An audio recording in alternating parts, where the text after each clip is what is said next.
Good afternoon, students. Myself Jatin Seth. Welcome all of you. ધોરણ 12 અર્થશાસ્ત્રમાં આપણે અત્યાર સુધીમાં કન્ટિન્યુ ચેપ્ટરમાં જઈએ છીએ એટલે 1 થી 7 ચેપ્ટર પૂરા થયા. ઓલમોસ્ટ યુ કેન અન્ડરસ્ટેન્ડ કે બસ ઘણો ખરો કોર્સ આપણે કમ્પ્લીટ કર્યો. અને એમાં લાસ્ટના બધા ચેપ્ટર તમને ખબર જ છે કે જે બહુ લેન્ધી ચેપ્ટર્સ બધા 10-10 માર્કમાં બોર્ડમાં પૂછાય એ પ્રમાણે. તો આવું જ એક નવું ચેપ્ટર નંબર 8 આજથી આપણે શરૂ કરવા જઈ રહ્યા છીએ, જેનું નામ છે કૃષિ ક્ષેત્ર. ચેપ્ટર નંબર 7 માં તમે લાસ્ટમાં એમસીક્યુ સુધીનું લખેલું હશે. ઓકે, ત્યાં સુધીની બુક રેડી જે વિધિન શોર્ટ ટાઈમમાં મંગાવવામાં આવી જશે. ચેક કરવા કે આવી જશે તમારા ટર્ન મુજબ. નવા પેજ ઉપર નવું સરસ મજાનું હેડિંગ લખી ચેપ્ટર નંબર 8 કૃષિ ક્ષેત્ર 10 માર્કમાં પૂછાય છે બોર્ડની અંદર. એટલે આની અંદરથી 5 માર્કનો પ્રશ્ન પૂછાશે, 2 માર્ક્સ, 3 માર્ક્સ માંથી ગમે તે એક આવી શકે અને એમસીક્યુ વીએસક્યુ. અને હવે તો નવી પેપર સ્ટાઇલ મુજબ જે 2020 ની સેપરેટ જે પેપર સ્ટાઇલ છે મુજબ એમસીક્યુ અને વીએસક્યુ થોડા વધારે પણ પૂછાય તો 2 પણ પૂછાઈ શકે, 2-3. Ready? So we are moving chapter number 8 કૃષિ ક્ષેત્ર. કૃષિ એટલે શું? તો કે ખેતી. કૃષિ એટલે શું? તો કે જે ખેતી. તો આ કૃષિ ક્ષેત્ર આપણે જે શરૂ કરવા જઈ રહ્યા છીએ સમજી લેજો. ભારત દેશ આઝાદ થયો એ પહેલા આપણને ખબર છે કે અંગ્રેજો આપણા ઉપર ગુલામ હતા, આપણે કોઈ રાજ કરતા હતા અંગ્રેજો. એ સમયની જો ચર્ચા કરીએ, કારણ કે આમાં બધી ચર્ચાઓ આવશે, આમાં ચર્ચા બધી આવશે. તો એ સમય પણ આપણે જે 8, 9, 10 માં તમે એસએસ ભણી ગયા, ખાસ 8, 9 ની અંદર, તો ભારતની કૃષિ વિશે એમાં પણ તમે નાની મોટી વાત તો કરેલી છે. એટલે કે તમે સાંભળેલી હોય કે ભારત છે તે કૃષિ પ્રધાન દેશ છે. ભારત કેવો દેશ છે? તો કે કૃષિ પ્રધાન દેશ ગણવામાં આવે છે. અને એ સમયે પણ આપણી બેઝિક આપણો જે બિઝનેસ કહેવાય એ કૃષિ જ હતો, ખેતી જ હતો. અને અત્યારે પણ એમ જ કહેવાય છે છોકરાઓ કે ભારત દેશ કેવો દેશ? તો કે ભાઈ કૃષિ પ્રધાન દેશ. હાલની તારીખે ભારતમાં ઉદ્યોગ ક્ષેત્ર ઘણું બધું વધારે છે, સેવા ક્ષેત્ર ઘણું બધું વધારે છે. આ ઉદ્યોગ ક્ષેત્ર અને સેવા ક્ષેત્ર ઘણું બધું વધારે હોવાને કારણે પણ ભારત કેવો દેશ છે? તો કે કૃષિ પ્રધાન દેશ છે. કારણ કે ભારતમાં વધારે લોકો ખેતી ઉપર નિર્ભર રહે છે. એનો બેઝિક જે પાયાનો કહેવાય બિઝનેસ એ કૃષિ છે, ખેતી. અને ખાસ કરીને છોકરાઓ કે ભાઈ આપણે જે આપણી આજુબાજુમાં સરાઉન્ડિંગ બિઝનેસ થાય છે, ઘણા બધા ઉદ્યોગો છે, છોકરાઓ બધાનું રો મટીરીયલ, આ બધાનું રો મટીરીયલ એટલે શું થશે? કાચો માલ સામાન. કાચો માલ સામાન ક્યાંથી આવે છે? તો કે કૃષિમાંથી જ આવે છે. કે તમે ફર્નિચર ઉદ્યોગની એક વાત કરો એક્ઝામ્પલ તરીકે, તો ફર્નિચર માટે રિક્વાયર્ડ છે લાકડું છે. ફર્નિચર ઉદ્યોગની જો વાત કરીએ એક્ઝામ્પલ તરીકે, તો ફર્નિચર માટેનો જે લાકડું છે સમજી લેજો એ ક્યાંથી આવે છે? તો કે જંગલમાંથી. કૃષિ ઉદ્યોગ જ થયો, કૃષિ ક્ષેત્ર જ કહેવાય તેને. ફળફળાદીનો બિઝનેસ કરતા હોય, ફૂલનો બિઝનેસ કરતા હોય તો એક પ્રકારે એગ્રીકલ્ચર લાઈન જ થઈ ને, એ કૃષિ લાઈન જ થઈ. શાકભાજી આપણે રોજ જોઈએ છે, અનાજ કઠોળ આપણે ડેઈલી બેસિસ પર યુઝ કરીએ છીએ. ક્યાંથી આવે છે? ગ્રો ઉગે છે. કોણ ઉગાડે છે? ખેડૂત ઉગાડે છે. કૃષિ ક્ષેત્ર આવી ગયું. પછી ભલે એનો બિઝનેસ થાય, વોટર નેક્સ્ટ ટુ નેક્સ્ટ સ્ટેપ કાઈ પણ હોય, પણ પાયો બેઝ શું આવે છે? કૃષિ એટલે કે ખેતી. વર્ષોથી ભારત દેશ કૃષિ પ્રધાન દેશ જ કહેવાય છે. માટે અહીંયા એક વર્ડ આપણે સમજવાનો છે, શબ્દ રચના સમજવાની છે, વાક્ય રચના આપણે સમજવાની છે. માણસ છે, આજે આપણે માણસ છીએ, આપણે ઊભા શેના આધારે રહી શકીએ છીએ? આપણા શરીરમાં એક એવું અંગ જે વર્કઆઉટ કરી રહ્યું છે કે જેને કારણે આપણે મૂવ થઈ શકીએ છીએ, આપણે આપણા બોડીનું બેલેન્સ રાખી શકીએ છીએ, આપણે વાતચીત કરી શકીએ છીએ. તો છોકરાઓ માણસના શરીરમાં હ્યુમન બોડીની અંદર એ વસ્તુ શું છે તો કે કહેવાય આપણી કરોડરજ્જુ, બેકબોન, આપણી કરોડરજ્જુ. સમજો, એમાં સૌથી મહત્વનો ભાગ ભજવે છે. થિંકિંગ ખાલી એટલું કરીએ કે જો માણસ કરોડરજ્જુ ન હોય અથવા તો કોઈ કારણથી તૂટી ગઈ હોય તો તમે માણસની વેદના તમે સમજી શકતા હોય કે માણસને મૂવ થવામાં, ઇવન ઊભો થવામાં, એને ચાલવામાં એને ઘણી બધી તકલીફ પડે. છોકરા થોડીક નહીં, ઘણી બધી તકલીફ પડે, કારણ કે કરોડરજ્જુ છે. ઇવન ખાલી નાનો મણકો ખસી ગયો હોય ને તો પણ માણસને ઘણું પેઇન થાય, ચાલવામાં એમાં તકલીફ પડે. તો માણસનું બોડી સ્ટ્રક્ચરમાં કરોડરજ્જુ બહુ મહત્વનો ભાગ ભજવે છે. માણસના બોડી સ્ટ્રક્ચરની અંદર કરોડરજ્જુ બહુ મહત્વનો છોકરાઓ ભાગ ભજવે છે. માટે આપણા અર્થતંત્રને, આપણા દેશના અર્થતંત્રને, આપણા દેશની ઇકોનોમીને ચલાવવા માટે પણ આવી એક કરોડરજ્જુ છે જેને કહેવાય છે કૃષિ. હા, કૃષિને પણ આપણા દેશની બેકબોન એટલે કરોડરજ્જુનો દરજ્જો મળેલો છે. જેમ બેકબોન આપણે ન હોય, કરોડરજ્જુ ન હોય કે એમાં ખામી હોય તો આપણને તકલીફ પડે. સિમિલર વે કે દેશમાં જો કૃષિમાં કાંઈ પણ પ્રોબ્લેમ થયો, એમાં કાંઈ અપ એન્ડ ડાઉન આવ્યું તો એ દેશની ઇકોનોમીને અસર કરે ને કરે છે. આ હકીકત છે.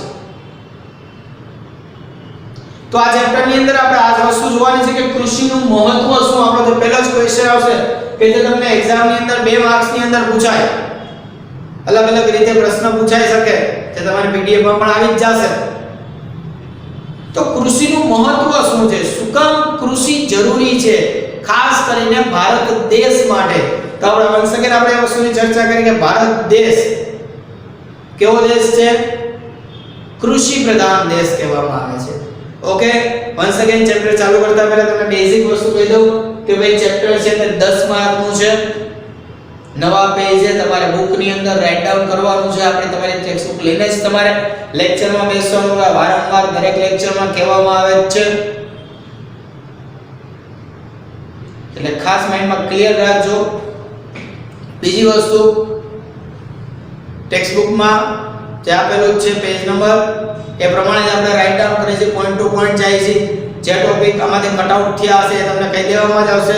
જનરલી આમાં આધુનિક ખેતી જે છે એના છેલ્લા 3 ટોપિક, પાકની ફેરબદલી, પાક સંરક્ષણ અને કૃષિ સંશોધન, આ ત્રણેય ટોપિક બોર્ડના નિયમ અનુસાર આ ચેપ્ટરમાંથી કટ ઓફ કરવામાં આવેલા છે, કેન્સલ કરવામાં આવેલા છે. પણ એ છેલ્લા ટોપિક છે, ચેપ્ટરના લાસ્ટના સૌથી છેલ્લા ટોપિક છે, સમજી લેજો. તો એની કે અત્યારે ચર્ચા કરવાની રિક્વાયરમેન્ટ છે નહીં. આ તો જસ્ટ ફોર યોર ઇન્ફોર્મેશન. તમારો પહેલો ક્વેશ્ચન આવશે, કૃષિ ક્ષેત્રનું મહત્વ સમજાવો. કૃષિ ક્ષેત્રનું મહત્વ મેઇન ક્વેશ્ચન આવે છે. તો 2 પેરેગ્રાફ, 3 પેરેગ્રાફ એ તમારે રાઇટ ડાઉન કરવાનું જ રહેશે. એમાંથી જે નાના ક્વેશ્ચન આવશે એની પીડીએફ હશે, તો નેક્સ્ટ ક્વેશ્ચન એની પીડીએફ માંથી એમાંથી ગોતીને તમારે જવાબ છે તે રાઇટ ડાઉન કરવાના રહેશે. રેડી? તો we will start our chapter number 8, કૃષિ ક્ષેત્ર. રેડી? તો પહેલા પ્રસ્તાવના બેઝ તમે જોઈ લો જે આપેલો છે કે કૃષિ ક્ષેત્ર દુનિયાના તમામ અર્થતંત્રમાં, દેશમાં જે બધા જ અર્થતંત્ર જે કહી શકાય એ તમામ અર્થતંત્રમાં ખૂબ જ અગત્યનું ગણવામાં આવે છે. કેવું ગણવામાં આવે છે? મેઇન અગત્યનું ક્ષેત્ર ગણી શકાય છે.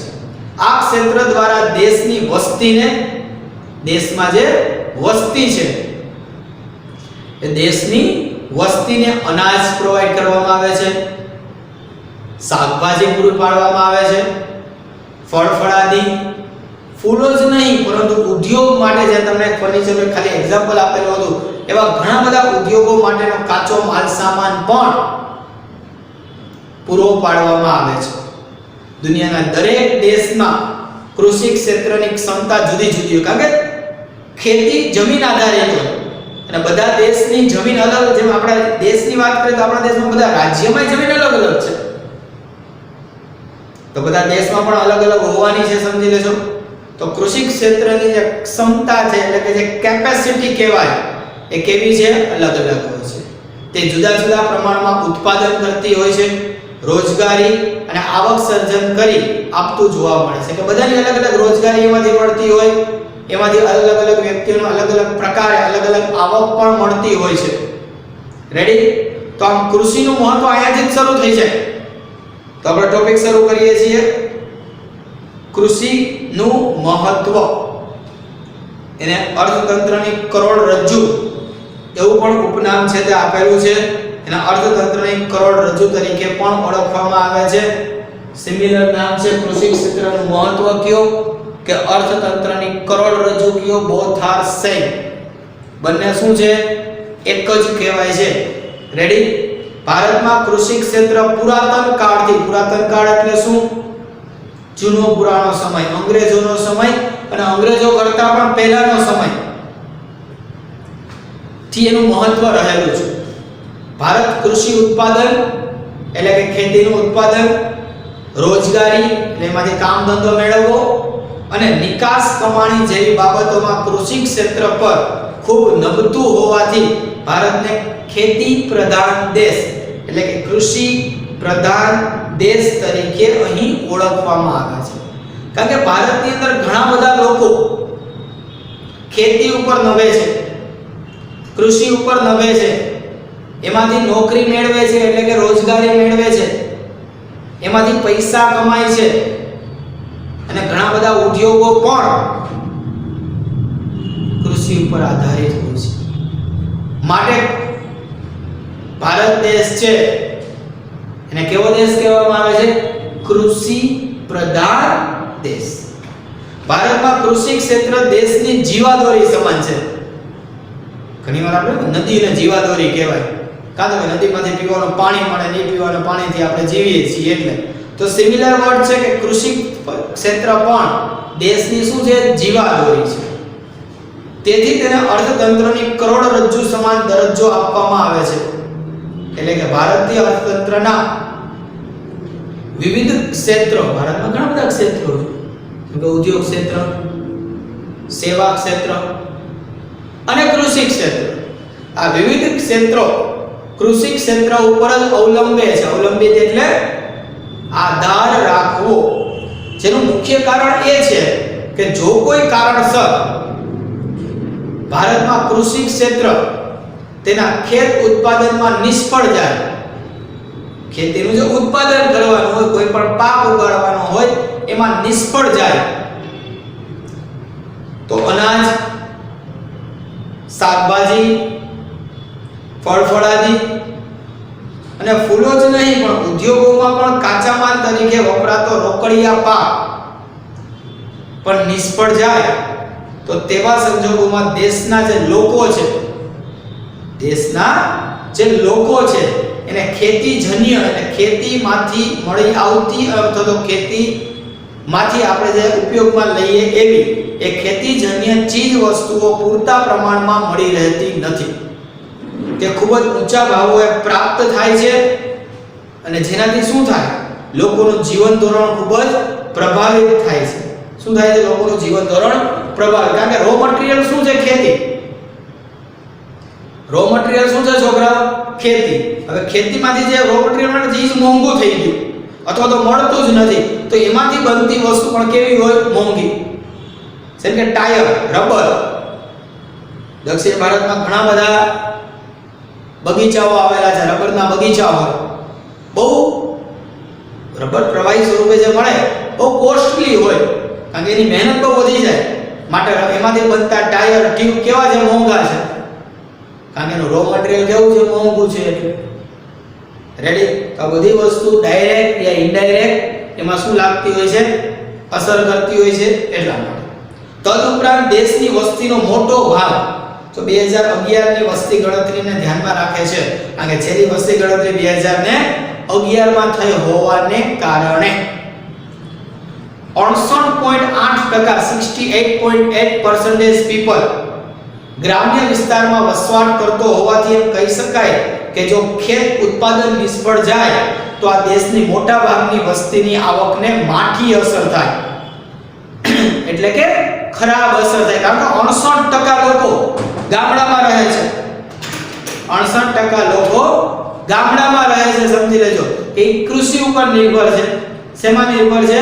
કૃષિ ઉપર નિર્ભર છે. અને જો દેશની મોટા ભાગની વસ્તીની આવકને માઠી અસર થાય તો તેઓ જે ઔદ્યોગિક વસ્તુઓના મોટા ઉપભોક્તા છે, એટલે કે જે તે કંપનીને માલસામાન આપે છે કે એનો માલસામાન રો મટીરીયલ પોતે ઉગાડે છે, બનાવે છે, એ ઉપભોક્તા કહેવાય. તો તેઓને તેમની ઔદ્યોગિક વસ્તુઓની માંગ શું કરવી પડે, છોકરાઓ? ઘટાડવી પડે. જેને કારણે શું થશે? તો કે એક તરફ ઉદ્યોગોને ઓછો કાચો માલસામાન મળ્યો, એટલે એમાંથી જે વસ્તુ બની કેવી બની, મોંઘી બની. વસ્તુ મોંઘી બની એટલે એમાં પ્રાઇસ લેવલે વધ્યા, ભાવ વધ્યો. આ મોંઘવારી શું થઈ? વધી, કારણ કે બધી વસ્તુના ભાવ ધીમે ધીમે થતા શું થયા? વધવા માંડ્યા. એટલા માટે જેને કારણે એક તરફ ઉદ્યોગોને ઓછો કાચો માલ સામાન મળ્યો અને બીજી તરફ તેમની ઔદ્યોગિક ઉત્પાદિત વસ્તુની માંગ પણ થતી નથી, કારણ કે માંગ વધારે હોય પણ સામે એ વસ્તુ મળવી તો જોઈએ ને, વસ્તુ નથી મળતી એટલે ઓટોમેટિક એની માંગ કેવી થઈ ગઈ? ઓછી. સરવાળે એમ કહી શકાય કે કૃષિ ક્ષેત્રની નિષ્ફળતા ઔદ્યોગિક ક્ષેત્રને નિષ્ફળ બનાવે છે. અને જો બંને ક્ષેત્ર પર માઠી અસર જો થાય તો દેશનું ત્રીજું ક્ષેત્ર એટલે કે સેવા ક્ષેત્રને પણ સેવાકીય માંગ અને આવકમાં ઘટાડારૂપ અસર થાય. કારણ કે બે ક્ષેત્ર માઈનસમાં આવતા હોય તો એને લગતું ત્રીજું ક્ષેત્ર છે એ પણ માઈનસ જ જવાનું છે. જેથી કહી શકાય કે જો ભારતમાં કૃષિ ક્ષેત્ર નિષ્ફળ નીવડે તો દેશનું અર્થતંત્ર શું થાય? ખોરવાય છે. ક્યારે દેશનું અર્થતંત્ર ખોરવાય જાય? તો કે જ્યારે દેશનું કૃષિ ક્ષેત્ર નિષ્ફળ જાય ત્યારે. ઓકે, તો આ વસ્તુ તમને 1 માર્ક્સ ની અંદર પણ પૂછાઈ શકે કે ભાઈ દેશનું અર્થતંત્ર ક્યારે ખોરવાઈ જાય? તો જ્યારે દેશનું અર્થતંત્ર છે એમાં કૃષિ ક્ષેત્ર નિષ્ફળ નીવડે તો દેશનું અર્થતંત્ર શું થાય છે છોકરાઓ? ખોરવાઈ જાય છે. અને આ જ રીતે કૃષિ ક્ષેત્ર જો સફળ નીવડે તો પ્રગતિના પંથે કેવું હોય છે? ઈ અગ્રેસર હોય છે. આમાં કારણથી દેશના કૃષિ ક્ષેત્રને શું કીધું? કરોડરજ્જુ કીધું. કેવું કીધું? કરોડરજ્જુ કહેવામાં આવે છે. ભારતમાં 1956 માં બીજી પંચવર્ષીય યોજના થઈ. એ ઔદ્યોગિકરણના પ્રયત્નો કરવામાં આવી રહ્યા છે. ભારત સરકારે ઔદ્યોગિકરણ માટે કરેલા પ્રયત્નો છતાં આજે પણ ભારત ખેતી પ્રધાન અર્થતંત્ર જ છે. તો બીજી પંચવર્ષીય યોજનામાં શું આધાર આપ્યું? ઉદ્યોગોને મહત્વ આપ્યું. પહેલી પંચવર્ષીય યોજનામાં કૃષિને જ મહત્વ હતું, પણ જ્યારે બીજી પંચવર્ષીય યોજના શરૂ થઈ એમાં કોને મહત્વ આપ્યું? કૃષિ કરતા ઉદ્યોગને મહત્વ આપ્યું. તેમ છતાં પણ અત્યારે પણ ભારત કેવો દેશ કહેવાય? ખેતી પ્રધાન દેશ, કૃષિ પ્રધાન દેશ જ કહેવાય છે. અહીં આયોજનના પરિણામ સ્વરૂપે ખેતી ક્ષેત્ર પર ઉત્પાદન, આવક, રોજગારી, નિકાસ કમાણી વગેરે પરની જે નિર્ભરતા હતી એ ઘટી ગઈ. પહેલા કરતા આપણે જે નિર્ભર રહેતા એમાં ઘણો બધો વધારો થયો છે. આ બધા વિશે આપણે બુકમાં ભણવાનું આવશે આગળ. તેમ છતાં ભારતમાં અર્થતંત્રનો વિકાસનો દર આજે પણ કૃષિ ક્ષેત્રના વૃદ્ધિના દર પર આધાર રાખે છે. કારણ એક જ છે કે ભારત કેવો છે? કૃષિ પ્રધાન દેશ હોવાને કારણે, બીજું કોઈ રીઝન નથી. ભારત કૃષિ પ્રધાન દેશ હોવાને કારણે બધા એના ઉપર શું રાખે છે? આધાર રાખે છે. અને we have to follow the rules. ઘણા બધા ઉદ્યોગો પણ કૃષિ ક્ષેત્ર ઉપર નિર્ભર છે. આમ ડાયરેક્ટ યા ઇનડાયરેક્ટ આપણા ઇકોનોમીને કૃષિ ક્ષેત્ર જરૂરી છે. અને દેશમાં મોટા ભાગના લોકો કૃષિ ઉપર પાછા નિર્ભર છે, જે પણ આપણે જોયું જ છે. રેડી? તો આ બધાને શું કહે છે? કૃષિનું મહત્વ. કે શું કામ કૃષિ જરૂરી છે? ઉદ્યોગોને પણ જરૂરી છે, સેવા ક્ષેત્રને પણ જરૂરી છે અને અર્થતંત્રને પણ જરૂરી છે. અને એને કયો બીજો વર્ડ આપ્યો? કયો બીજો વર્ડ આપ્યો છે એને તો કે એને કરોડરજ્જુ શબ્દ આપેલો છે. તો છોકરાઓ આજના લેક્ચરમાં આપણે કૃષિનું મહત્વ એટલે કે અર્થતંત્રમાં કરોડરજ્જુ સમાન ખેતી આ ટોપિક આજે આપણે પૂરો કરીએ છીએ જે તમારે તમારી બુકની અંદર પણ રાઇટ ડાઉન કરવાનો છે અને આમાંથી લગતા ક્વેશ્ચન છે જે પીડીએફ માં આવે એ પણ તમારે ગોતી અને રાઇટ ડાઉન કરવાના રહેશે. રેડી? Thank you.